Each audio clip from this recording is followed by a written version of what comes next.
Assalamualaikum warahmatullahi wabarakatuh. Saya Muhammad Ghifari Kiflay dengan NIM 24338043 dari Prodi Teknik Mesin NK.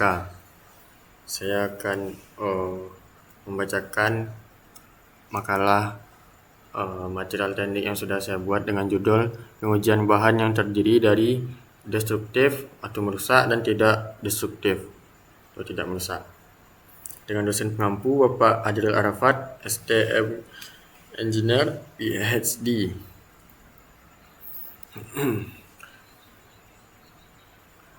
Pada bab 1, pendahuluan dan latar belakang. Dalam dunia teknik dan industri, material yang digunakan dalam suatu produk atau struktur harus memiliki kualitas yang memenuhi standar tertentu. Hal ini sangat penting untuk memastikan keamanan, keandalan, dan efisiensi operasional suatu sistem.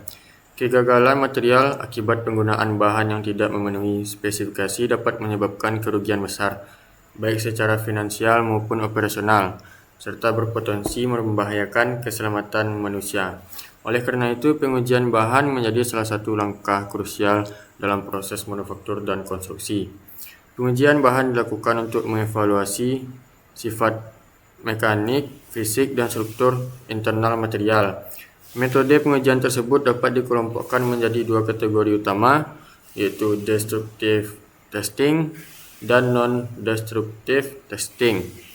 Destructive testing melibatkan proses yang merusak atau mengubah material secara permanen untuk mengukur sifat seperti kekuatan tarik, daya tahan tekan, atau energi impak.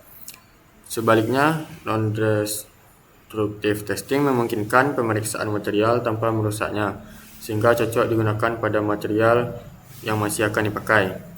Kedua metode ini memiliki kelebihan dan kekurangannya masing-masing, yang menjadikannya penting untuk dipahami dan dipilih sesuai dengan kebutuhan.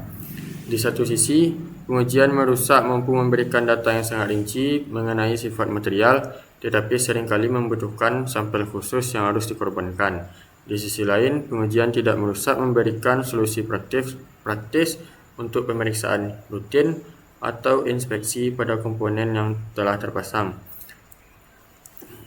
Kedua tujuan dari laporan ini antara lain: 1. Memahami prinsip dasar pengujian bahan.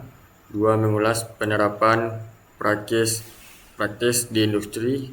3. Memberikan panduan pemilihan metode yang tepat.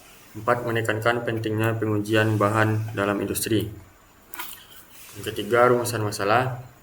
1. Apa yang dimaksud dengan pengujian bahan dan bagaimana pengelompokan pengujian menjadi metode destruktif dan non-destruktif. 2. Apa saja prinsip kerja, kelebihan, dan kekurangan dari metode pengujian merusak dan tidak merusak. 3. Bagaimana perbedaan antara pengujian merusak dan tidak merusak dalam hal tujuan, proses, dan hasil yang diperoleh. 4. Dalam situasi seperti apa metode pengujian merusak lebih cocok diterapkan dibandingkan metode tidak merusak dan sebaliknya. 5. Bagaimana cara menentukan metode pengujian bahan yang tepat sesuai dengan kebutuhan teknis atau kondisi material tertentu. Bab kedua, landasan teori. Pendahuluan. Pengujian bahan merupakan langkah penting dalam dunia teknik dan industri untuk memastikan kualitas, keandalan, dan keamanan suatu material sebelum digunakan dalam berbagai aplikasi. Material yang tidak memenuhi standar atau spesifikasi yang ditetapkan dapat menyebabkan kegagalan struktur, kerugian ekonomi, hingga risiko keselamatan. Oleh karena itu, pengujian bahan menjadi bagian integral dalam proses kontrol kualitas dan pengembangan produk. Secara umum, pengujian bahan dapat dikelompokkan menjadi dua metode utama, yaitu destructive testing dan non-destructive testing. Destructive testing adalah metode pengujian yang melibatkan kerusakan permanen pada material, seperti pengujian tarik, tekan, atau impak, yang bertujuan untuk mengungkap sifat mekanik dan struktur material. Sebaliknya, non-destructive testing memungkinkan evaluasi material tanpa menyebabkan kerusakan, seperti uji ultrasonik, radiografi, atau uji penetran, sehingga sangat cocok untuk inspeksi komponen yang akan tetap digunakan. Pemahaman terhadap kedua metode ini menjadi krusial, mengingat masing-masing memiliki kelebihan dan kekurangan yang berbeda. Bab ketiga, pembahasan. Yang pertama, klasifikasi. Untuk memberikan gambaran yang jelas dan sistematis, makalah ini mengelompokkan pembahasan mengenai pengujian bahan dalam beberapa klasifikasi utama sebagai berikut. 1. Berdasarkan sifat pengujian. Pengujian destruktif atau merusak. Pengujian ini mengakibatkan kerusakan permanen pada material sehingga tidak dapat digunakan kembali setelah pengujian. Contoh, uji tarik, uji tekan, uji impak, dan uji kekerasan. Kedua, pengujian non-destruktif atau tidak merusak. Pengujian ini pengujian yang dilakukan tanpa merusak material sehingga material tetap dapat digunakan setelah pengujian. Contoh, uji ultrasonik, uji radiografi, uji penetran, dan uji arus ED. 2. Berdasarkan tujuan pengujian. 1. Pengujian untuk sifat mekanik, bertujuan untuk mengetahui kekuatan tarik, tekan, geser, atau kelenturan material. Yang kedua, pengujian untuk struktur internal, digunakan untuk mendeteksi cacat internal seperti retakan, porositas, atau inklusi material. Ketiga, pengujian untuk keberlanjutan dan kualitas, dilakukan untuk memastikan material dapat bertahan dalam kondisi operasi tertentu tanpa mengalami kerusakan signifikan. Yang ketiga, berdasarkan metode dan teknologi. Metode manual, pengujian yang memerlukan keterlibatan langsung operator, seperti uji kekerasan binal atau uji tarik menggunakan alat konvensional. Kedua, uji berbasis teknologi tinggi, pengujian yang menggunakan perangkat canggih seperti ultrasonik, radiografi, atau teknik pengujian berbasis komputer. Yang keempat, berdasarkan aplikasi di industri.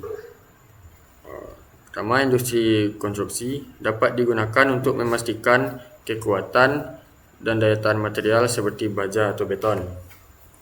Kedua, industri manufaktur bertujuan untuk memeriksa kualitas komponen sebelum dirakit menjadi produk akhir.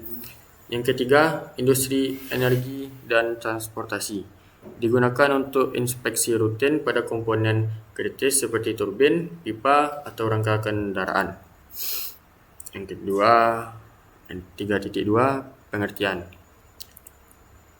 Uji bahan adalah suatu evaluasi terhadap material atau komponen untuk mengetahui sifat fisik, mekanik, dan struktural. Tujuan utama dari pengujian bahan adalah memastikan bahwa material tersebut memenuhi standar kualitas dan spesifikasi yang telah ditentukan, sehingga dapat digunakan secara aman dan efisien dalam aplikasi tertentu. Pengujian bahan secara umum terbagi menjadi dua jenis, yaitu 1. Destructive testing atau pengujian merusak. Destructive testing adalah metode pengujian bahan yang melibatkan perubahan permanen atau kerusakan pada material selama proses pengujian. Metode ini biasanya dilakukan untuk mengukur sifat-sifat mekanik material seperti kekuatan tarik, kekuatan tekan, kekerasan, dan ketangguhan. Pengujian merusak sering digunakan dalam penelitian dan pengembangan material untuk memperoleh data detail mengenai batas kemampuan material sebelum mengalami kegagalan. Yang kedua, non-destructive testing atau pengujian tidak merusak. Non-destructive testing adalah metode pengujian bahan yang dilakukan tanpa merusak atau mengubah sifat fisik material secara permanen. Metode ini digunakan untuk mendeteksi cacat atau kerusakan pada material, seperti retakan, porositas, atau inklusi tanpa mempengaruhi kegunaan material tersebut. Pengujian ini sering digunakan dalam inspeksi rutin komponen yang sudah terpasang atau untuk memastikan kualitas produk sebelum dipasarkan. 3.3 Tujuan. Tujuan 1. Memahami konsep dasar pengujian bahan. Memberikan penjelasan mengenai pengertian pengujian bahan serta perbedaan antara metode destruktif dan non-destruktif. Kedua, mengidentifikasi prinsip kerja dan aplikasi, yaitu menjelaskan prinsip kerja dari masing-masing metode pengujian serta bagaimana kedua metode tersebut diterapkan dalam berbagai sektor industri. Yang ketiga, mengevaluasi kelebihan dan kekurangan, yaitu menganalisis kelebihan dan kekurangan dari pengujian merusak dan tidak merusak untuk membantu pembaca memahami kapan dan bagaimana metode tersebut sebaiknya digunakan. Yang keempat, menyediakan rekomendasi pemilihan metode. Menyajikan mengajukan panduan untuk memilih metode pengujian yang paling sesuai dengan kebutuhan tertentu berdasarkan sifat material dan tujuan pengujian. 5. Menekankan peran pengujian bahan dalam industri, yaitu menyoroti pentingnya pengujian bahan dalam memastikan keselamatan, keandalan, dan efisiensi penggunaan material di berbagai aplikasi teknik dan industri. Pengujian yang kedua yaitu pengujian destruktif atau merusak. 1. Universal Testing Machine atau UTM digunakan untuk pengujian tarik, tekan, atau lentur pada material. Yang kedua, Impact Tester untuk pengujian ketangguhan material terhadap benturan seperti uji CRP dan IZOD. Yang ketiga, Hardness Tester digunakan untuk uji kekerasan seperti metode Brinell, Rockwell, atau Fisker. Yang keempat, Fatigue Testing Machine digunakan untuk mengukur ketahanan material terhadap beban siklik atau berulang. Yang kelima, Creep Testing Machine untuk menguji sifat material yang mengalami deformasi perlahan di bawah tekanan konstan pada suhu tinggi. Yang keenam, Metallurgical Microscope digunakan untuk analisis mikrostruktur material setelah pengujian merusak seperti pengamatan struktur butir. Yang ketiga, 4, alat pada pengujian destruktif atau merusak. 1. Universal Testing digunakan untuk pengujian tarik, tekan, atau lentur pada material. Yang kedua,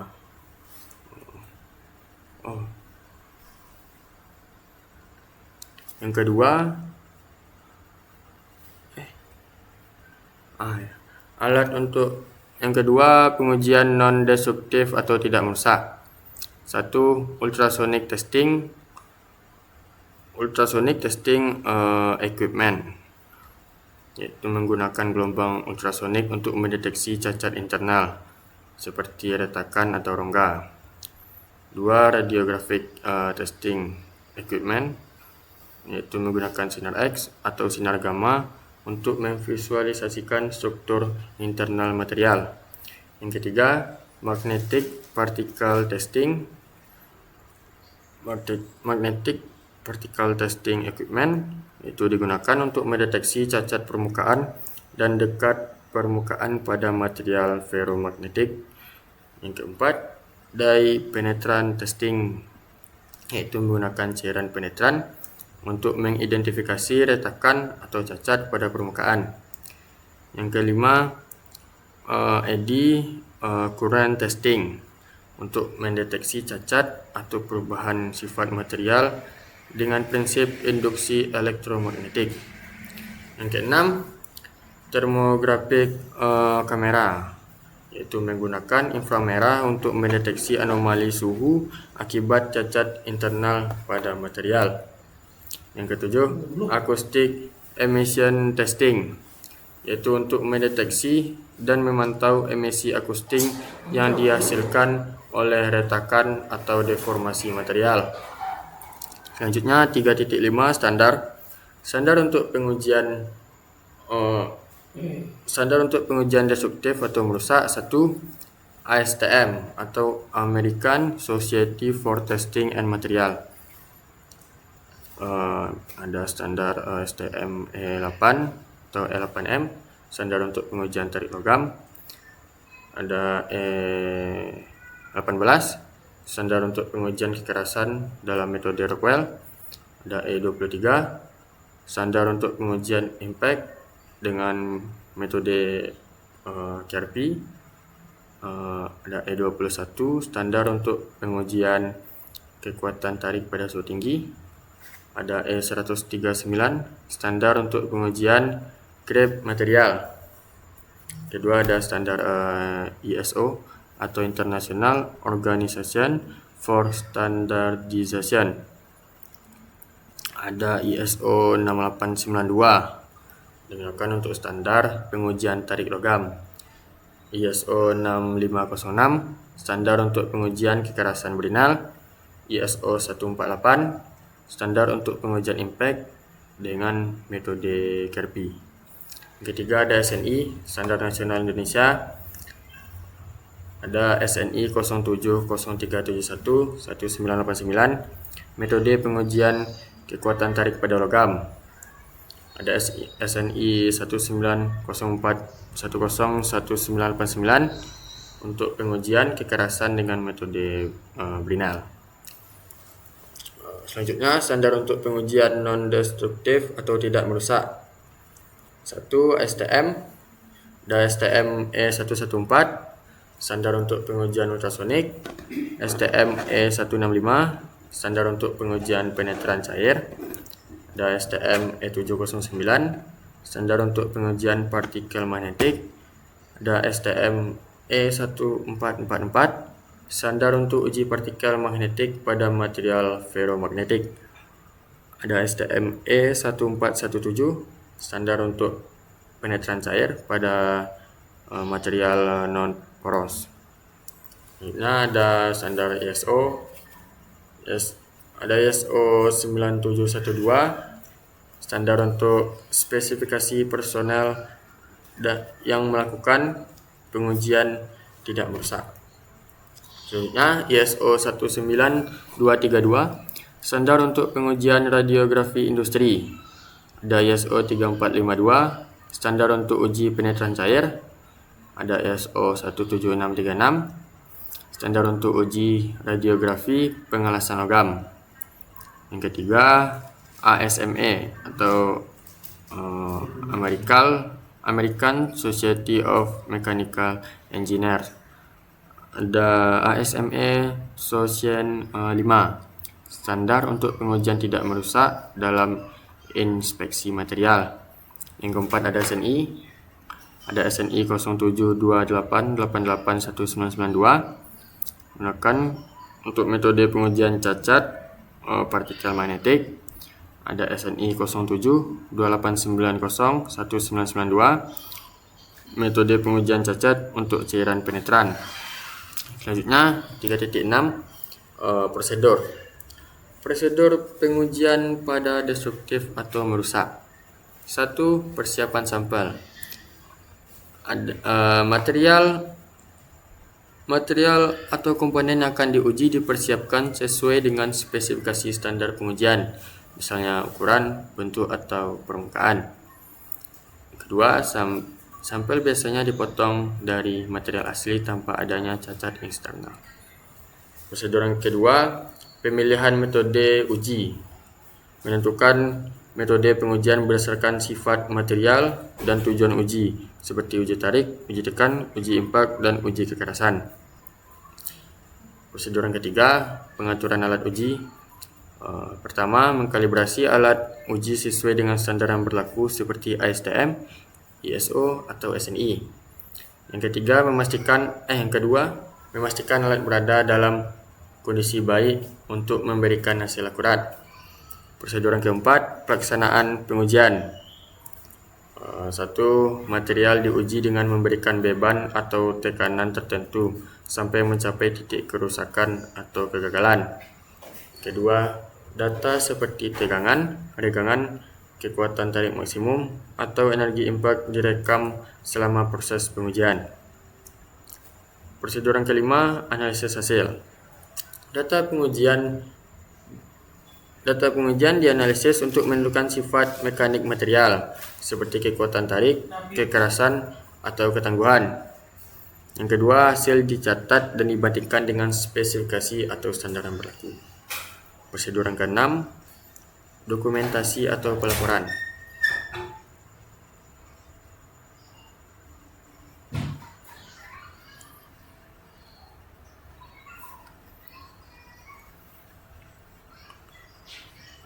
Dokumentasi atau pelaporan itu semua hasil pengujian termasuk pengamatan, termasuk kerusakan terhadap kerusakan material didokumentasikan dalam laporan resmi. Selanjutnya, prosedur pengujian non-destruktif atau tidak merusak. Pertama, identifikasi objek yang akan diuji. Satu, menentukan komponen atau struktur yang akan diuji tanpa menyebabkan kerusakan. Dua, memastikan permukaan material bersih dan bebas dari kontaminasi. Prosedur kedua, pemilihan metode uji seperti ultrasonik untuk deteksi retakan internal, radiografi untuk melihat struktur internal, penyataan cair untuk mendeteksi cacat permukaan, partikel magnetik untuk mendeteksi cacat pada material ferromagnetik. Prosedur yang ketiga, pengaturan pengujian uji, itu mengkalibrasi alat pengujian sesuai standar seperti tingkat sensitivitas pada alat ultrasonik atau pengaturan intensitas sinar pada radiografi. Prosedur keempat, pelaksanaan pengujian. Aplikasi metode yang keempat, pelaksanaan pengujian. Pada uji ultrasonik, gelombang suara dikirim ke dalam material dan pantulan gelombang dianalisis. Pada uji radiografi, sinar X atau gamma diarahkan pada material untuk menghasilkan gambar struktur internal. Pada uji penyataan cair, cairan diaplikasikan pada permukaan material untuk menembus retakan, diikuti dengan pengamatan visual atau fluoresensi. Prosedur yang kelima, interpretasi data. Data atau gambar yang dihasilkan dievaluasi untuk mendeteksi keberadaan cacat atau ketidaksesuaian dalam material. Prosedur keenam, dokumentasi dan pelaporan. Hasil pengujian dicatat dan dalam laporan lengkap yang mencakup metode, prosedur, hasil, serta rekomendasi tindakan lebih lanjut. Selanjutnya 3.7, Contoh pada metode destruktif atau merusak. 1. Pengujian pada baja konstruksi.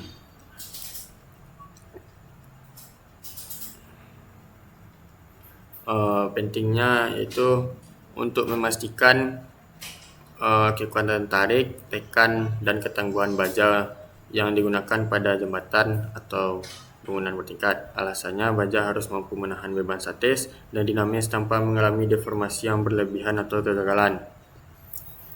Contoh kedua, pengujian pada komponen otomotif untuk mengetahui ketahanan material terhadap beban siklik atau kelelahan. Alasannya, komponen ini sering mengalami ketegangan berulang selama operasi, sehingga pengujian memastikan keamanannya sebelum produksi massal. Yang ketiga, pengujian pada beton untuk bangunan. Mengukur kekuatan tekan beton untuk menjamin daya dukung struktur bangunan. Alasannya, beton yang gagal memenuhi standar dapat menyebabkan runtuhnya struktur. Contoh keempat, pengujian pada material pesawat udara. Mengukur sifat impact material untuk memastikan material mampu menahan benturan dalam kondisi ekstrim. Alasannya, material pesawat harus tahan terhadap tekanan tinggi dan suhu ekstrim untuk menjamin keselamatan penerbangan. Contoh pada metode non-destruktif atau tidak merusak.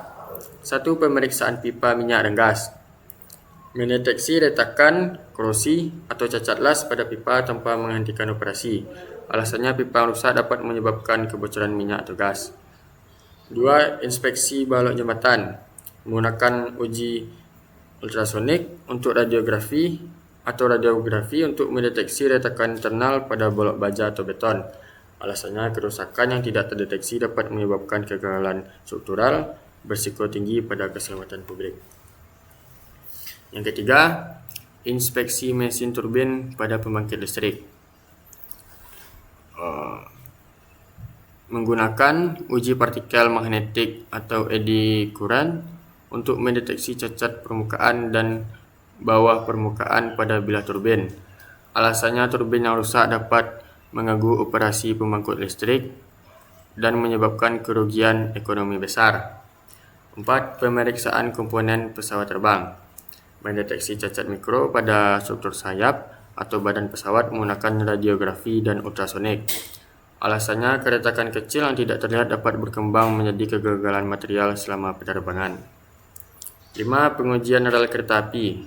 Menggunakan uji ultrasonik untuk mendeteksi retakan pada rel tanpa menghentikan operasi kereta.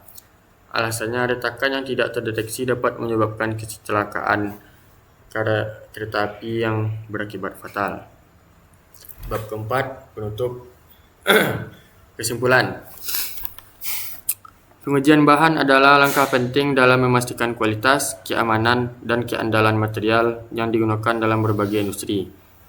Terdapat dua metode utama dalam pengujian bahan, yaitu destructive testing dan non-destructive testing, yang masing-masing memiliki keunggulan dan aplikasi spesifik. Metode destructive testing bertujuan untuk menguji batas maksimum sifat mekanis material seperti kekuatan tarik, tekan, kekerasan atau ketangguhan dengan mengorbankan sampel yang diuji. Sementara non-destructive testing memungkinkan inspeksi material atau komponen tanpa merusaknya, sehingga cocok untuk mendeteksi cacat internal maupun eksternal pada produk jadi atau komponen yang telah terpasang. Dalam penggunaannya, pemilihan metode pengujian harus mempertimbangkan sifat material, tujuan pengujian, dan lingkungan aplikasinya. Kombinasi kedua metode seringkali memberikan hasil yang lebih komprehensi sehingga mendukung proses produksi dan kontrol kualitas dengan lebih baik. 4.2 Saran. 1. Pemilihan metode yang tepat. Dalam melakukan pengujian bahan, disarankan untuk memilih metode yang sesuai dengan kebutuhan dan tujuan pengujian. Jika pengujian bertujuan untuk memahami karakteristik mekanis material, metode destruktif dapat diprioritaskan. Namun untuk inspeksi komponen yang sudah terpasang, metode non-destruktif lebih disarankan agar komponen tidak rusak. 2. Mengacu pada standar yang berlaku. Pengujian bahan sebaiknya dilakukan dengan mengacu pada standar yang diakui seperti STM, ISO, atau SNI. Saran ketiga, penggunaan peralatan yang terkalibrasi. Peralatan pengujian harus selalu dalam kondisi baik dan kalibrasi secara rutin untuk menghindari kesalahan pengukuran. Saran yang keempat, pelatihan tenaga ahli. Pelaksanaan pengujian sebaiknya dilakukan oleh tenaga ahli yang memiliki sertifikasi atau kompetensi di bidang pengujian bahan, terutama untuk metode non-destruktif yang memerlukan keahlian khusus dalam interpretasi hasil. Saran yang kelima, kombinasi metode pengujian. Untuk mendapatkan hasil yang lebih komprehensi, disarankan untuk mengkombinasikan metode destruktif dan non-destruktif dalam rangkaian pengujian. Saran yang keenam, penerapan teknologi modern. Industri disarankan untuk terus mengikuti perkembangan teknologi dalam pengujian bahan, seperti penggunaan perangkat berbasis digital atau sistem otomatisasi yang dapat meningkatkan efisiensi dan akurasi pengujian. Saran yang ketujuh, peningkatan penelitian dan pengembangan. Diperlukan lebih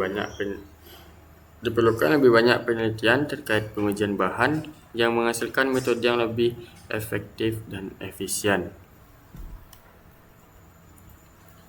Daftar pustakanya sebagai berikut. Saya Muhammad Ghifari Kiflay dengan NIM 2433843. Jika ada salah dan janggal mohon dimaafkan. Assalamualaikum warahmatullahi wabarakatuh.